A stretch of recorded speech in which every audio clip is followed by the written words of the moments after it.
നമ്മുടെ പാചകത്തിന് നല്ല രുചിയും മണവും കിട്ടാൻ കറിവേപ്പില അത്യാവശ്യമാണ്. പക്ഷെ വാങ്ങി 2 ദിവസം കഴിയുമ്പോഴേക്കും ഇത് വാടി പോകുന്നുണ്ടോ? എങ്കിൽ കറിവേപ്പില ദീർഘനാൾ ഫ്രഷായി സൂക്ഷിക്കാൻ ഇതാ ചില എളുപ്പവഴികൾ. ആദ്യം കറിവേപ്പില നന്നായി കഴുകി ഒരു തുണിയിൽ വെച്ച് ഒട്ടും ഈർപ്പമില്ലാതെ ഉണക്കിയെടുക്കുക. ശേഷം ഒരു ടിഷ്യൂ പേപ്പറിൽ പൊതിഞ്ഞ് പ്ലാസ്റ്റിക് കവറിലാക്കി ഫ്രിഡ്ജിൽ വെച്ചാൽ ഒരാഴ്ചത്തോളം ഇത് ഫ്രഷായിരിക്കും. കഴുകി ഉണക്കിയ കറിവേപ്പില ഐസ് ക്യൂബുകളാക്കി മാറ്റി സൂക്ഷിക്കാം. പിന്നീട് ആവശ്യമുള്ളപ്പോൾ ചൂടുവെള്ളത്തിലിട്ട് ഇത് ഉപയോഗിക്കാവുന്നതാണ്. കറിവേപ്പില കഴുകി വെയിലത്ത് വെച്ച് നന്നായി ഉണക്കിയെടുക്കുക.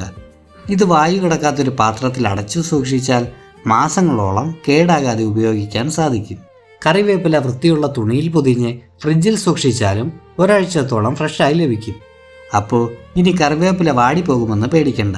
ഈ ടിപ്സൊക്കെ ഒന്ന് ട്രൈ ചെയ്ത് നോക്കൂ. വീഡിയോ ഇഷ്ടമായെങ്കിൽ ലൈക്ക് ചെയ്യാനും ഷെയർ ചെയ്യാനും മറക്കരുത്. അടുത്ത വീഡിയോയിൽ കാണാം.